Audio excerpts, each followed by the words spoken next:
Napurnada ang nakatakdang shooting umano kagabi ng isang porn film sa kwarto ng isang hotel sa Malate, Maynila. Sa operasyon ng NBI Anti-Human Trafficking Division, nahuli ang call center agent na bibida raw sana sa porn film at ang asawa niyang mismong nambugaw pa umano sa kanya. Ang mainit na balita hatid ni John Consulta.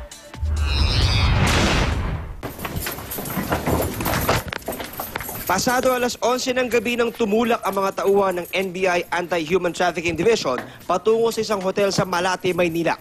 Nang makuha ang senyales mula sa kanilang asset, sumalakay na ang mga operatiba. Pagbukas ng pinto ng kwarto, tumambad ang mag-asawang ito na parehong nagtatrabaho sa isang call center sa Metro Manila. Pero may kakaibang sideline ngayong gabi. Sino yun? Asawa ba talaga? Asawa mo talaga yan? May ID ho kami kung ano. Ang babaeng call center agent, bibida dapat sa isang porn shoot na gagawin dito sa Pilipinas. At ang nambugaw sa kanya, walang iba, kundi ang kanyang sariling asawa. Bagay na di na naitanggi ng suspect. Okay lang ho sa inyo ganun? Porn show asawa ho ninyo? Actually ho, gusto lang ho talagang itry.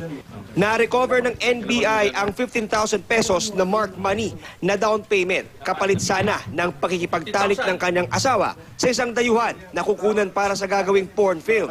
Napagkasunduan na ibibigay ang karagdagang 15,000 pesos pagkatapos ng shooting base sa kanilang usapan sa internet.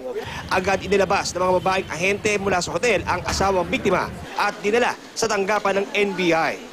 Ito sa mga nakalap na ebidensya ng NBI ATRAT ang aktual na palitan ng text messages sa pagitan ng suspect at ng kanilang katransaksyon. At maliwanag na nakikita sa mga text message na ito na sila ang nag-aalok ng kanilang serbisyo.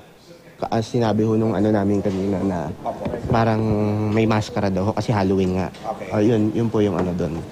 Kaya parang napapayag kami, ganun. Malaking pagsisisi dahil nandito kami ngayon. Medyo mabigat ang ipapataw na kaparusahan dito.